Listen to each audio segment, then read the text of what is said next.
2016 marks a very special anniversary for gaming. Yeah, Zelda. Zelda's pretty fun. You play as that character Zelda and you get dungeons, that's always good. But I'm actually talking about a different video game anniversary.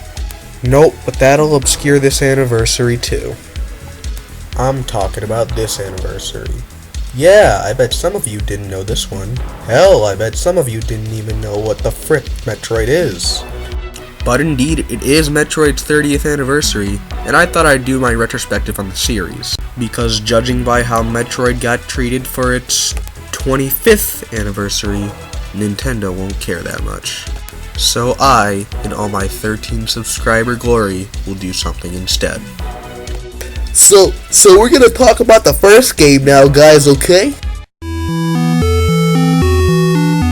Metroid was released in August of '86 in Japan, August of '87 in America, and January of '88 in PAL regions. It was directed by both Yoshio Sakamoto and Satoru Okada, and produced by Gunpei Yokoi, who also helped with a lot of other things at Nintendo. It was very similar to Zelda in that you could beat the game in any order you wanted, and it was the closest thing to an open-world game there was at the time. In the original Metroid, you roamed around the planet Zebeth, collected various power-ups for your suit, including the Morph Ball, missiles, Wave Beam, Ice Beam, etc., beat the two bosses Kraid and Ridley in no particular order, beat the final boss Mother Brain, and finally escaped the planet before it was destroyed. The game was inspired by Ridley Scott's Alien and had the same concept of a human female stranded alone with aliens. This isn't a game you can just casually play. When you put that game in your NES, you have to know going in that you're going to be investing a few hours into playing it. Interesting fact, both this game and Zelda sold pretty poorly in Japan. The reason for this was because in Japan they were not on the traditional Famicom cartridge system, they were on the Famicom Disk System add-on, which nobody really bought, so nobody owned these games. Fast forward to 1991. 5 years later, Metroid 2 Return of Samus came out on the Game Boy, and doesn't it make sense that a Metroid game would come out on the console that was developed by the game's producer?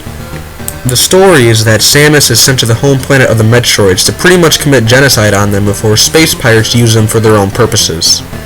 The gameplay is much of the same as the first one. It's a natural installment of the series.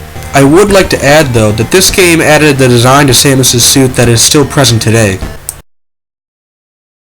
Before Nintendo came out with Super Metroid, we wanted to make sure it was the most intense Metroid battle ever. So we thought we'd see how Killer here would fare against it. Ready, boy? That's 24 megs worth of weapons, worlds, and weirdos old Killer's up against. Nintendo's biggest game ever. He's a big boy. He can handle it. Well, let's see how he did. Ship it! Super Metroid, only on the Super NES.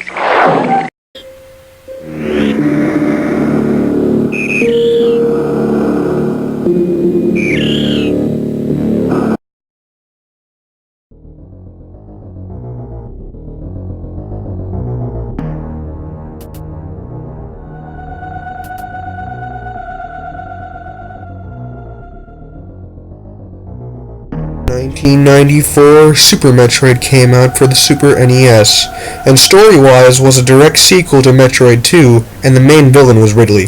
This game had an improved version of the same gameplay as in the previous two Metroids, with Samus now having new abilities such as shooting in all directions, wall jumping, moonwalking, and running. It also had a map system in it, which was a huge improvement from the previous two installments. While it sold poorly on the Super Famicom like the first game did the Famicom, it sold good in America and was met with great critical acclaim. Not only has it been regarded as one of the best Super NES games before, it has also been regarded as one of the best games of all time in general.